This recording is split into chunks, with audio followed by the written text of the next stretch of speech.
when looking at when the missile hits the comet, we're going to start with the animation of that explosion. Warn you, this is probably the most difficult part of this entire project. So this video might be a little bit longer, but let's just go ahead and get working on it so that we can talk about it. We're going to start off by getting our collided with. So this is when our missile collides with another sprite. So we are going to have it's going to start an animation when it hits that thing. Well, we're going to be doing animations through a clock. So we have an animation clock. So the idea with an animation clock is that it's going to go through and it's going to run a bunch of things on there. So it's going to go through running images. I have currently that the animations go every 10th of a second, so it's a pretty fast animation. You can change it to a slower or a faster animation. So what we want to do is with our commands, it's going to enable the clock. Oop, I have the wrong one, but I can fix that. So animation timer enabled, and we're going to go to true. So what this does is when it collides with an object, it's going to start my animation. So what does starting animation look like? Well, animation is just a set of images. So how we do that is by creating a variable. So we're going to initialize a new variable. Go ahead and move this down here. And I'm going to call this explosion animation. And it's going to be a list. So we're going to actually make a list. Our animation is going to have 6 objects in it. So I need to hit the gearbox here to make 6 items in there. Notice I'm taking them and putting them in my little image thing here. And then it creates little nodules here, 6 of them. What goes in there? Well, our list is going to be a bunch of images. So easiest way is just go to maybe any of my things here and just go to the very bottom of there and you'll grab one of these pictures here. And I'm going to notice I have all of these explosions here.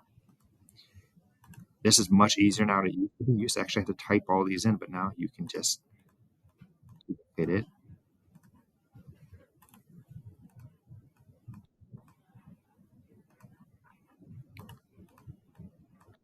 As I'm noticing here, I was wrong.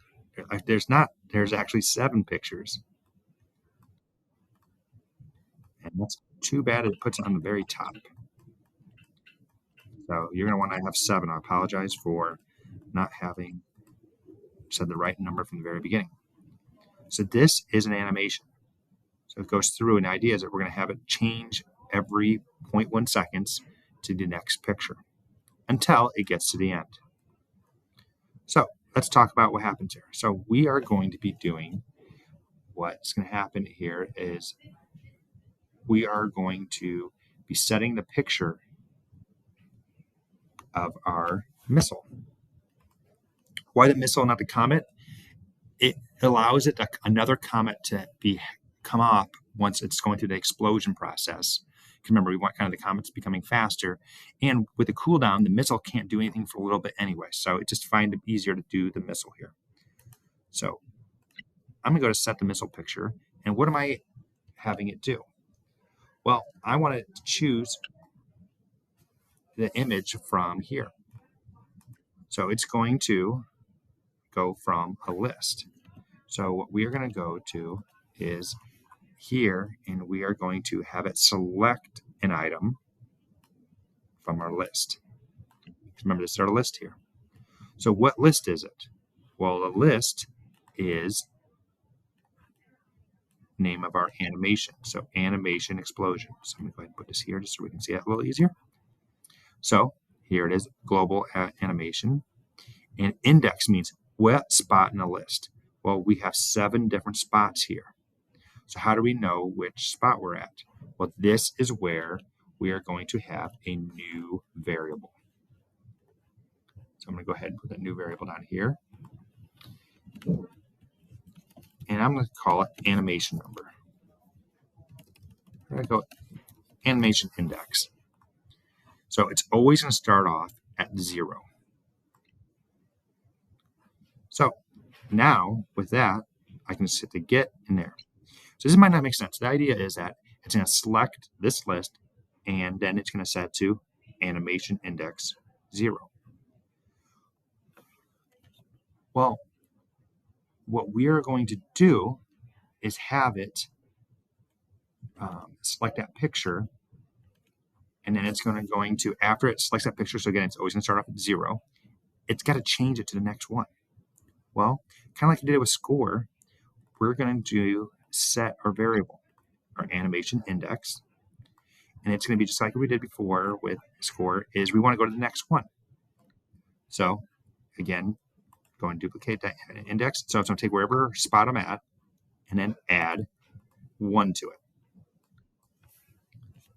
So the first time it goes, it's going to go, starts at 0, then it goes to 1, then 2, 3, 4, 5, 6, then 7, even though these explosions goes to 7. Now here is what will be the issue. Eventually, it's going to get to 8, but we don't have an 8th picture. And then it will have an error. It'll kind of crash your game.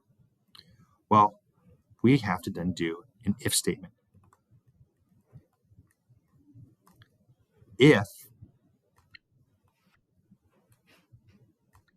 When do we want to do this? Until it gets to that number 8. I want to do the less than. What do I do with it?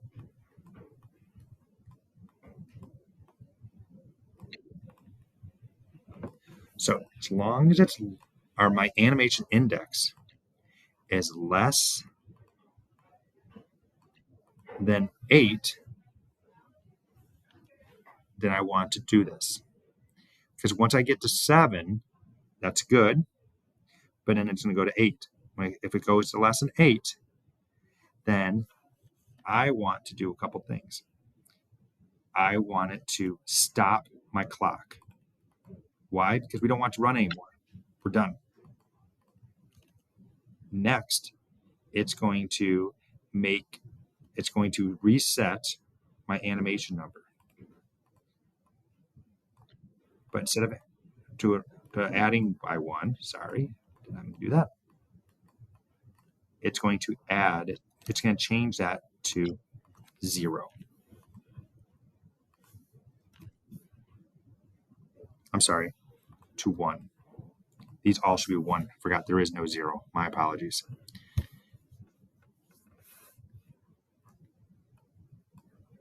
So what it does is it's going to make it so that it's invisible there. And then what we need to do is have it go invisible. So I'm going to set my missile, because after it explodes, I want to turn invisible. And of course, because my missile is still there, but not visible, I have to also make it enable to false. So going through all of that, it can show you how we go through our animation. So now whenever my missile collides with something, it is going to go through all of our animation, and that should work.